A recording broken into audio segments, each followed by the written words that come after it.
బుగ్గలు నిమిరాడు, ముద్దులు పెట్టాడు. ముఖ్యమంత్రి అయిన తర్వాత పిడి గుద్దులు గుర్తునే ఉన్నాడు. అవునా కాదా?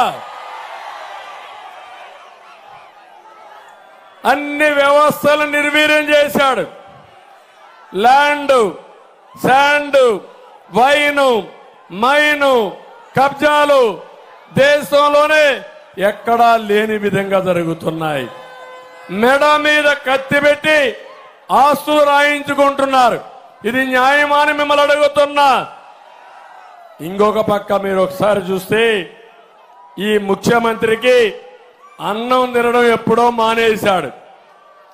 జగన్కి అల్పాహారం ఇసుక, మధ్యాహ్న భోజనం మద్యం, అదే మారిగా మైన్స్ వచ్చి రాత్రి డిన్నర్ ఇతనికి.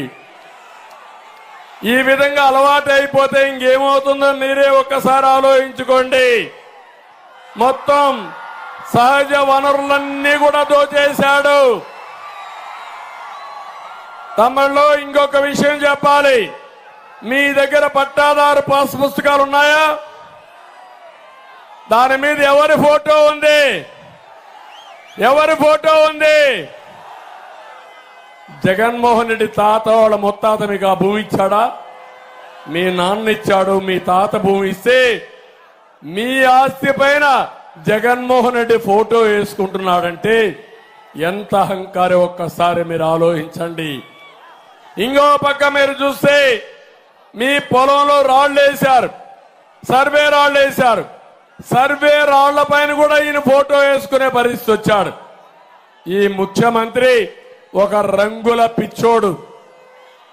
ఇంకో పక్క ఎక్కడ చూసినా ఒక అహంభావంతో ఇష్టానుసారంగా రాష్ట్రాన్ని సర్వనాశనం చేయడానికి ముందుకు పోయాడు. ఇప్పుడు కొత్త చట్టం తీసుకొచ్చాడు, భూ పరిరక్షణ చట్టం. ఆ చట్టంలో మీకు ఒరిజినల్స్ కూడా ఇవ్వరంటారు. రిజిస్ట్రేషన్ అయితే అన్ని ఆయన దగ్గరనే పెట్టుకుంటాడంట. అంటే రేపు రాబోయే రోజుల్లో మీ భూమిని తాకట్టు పెట్టినా వేరే వాళ్ళకి రాయించినా మీరు అడగలేని పరిస్థితి. ఇలాంటి చాలా జరిగే పరిస్థితి వస్తా ఉంది. అందుకే మీ అందరినీ గట్టిగా చెప్పడానికి మేము ఇక్కడికి వచ్చాం. ఈరోజు మీరు ఒక్కసారి చూడండి, ముఖ్యమంత్రి 5 ఏళ్ళు అయింది. 99% మేనిఫెస్టోలో పనులన్నీ చేశానని చెప్పాడు. నేను అడుగుతున్నా, పనులన్నీ చేస్తే నిన్న డ్రామా చేస్తున్నాడు.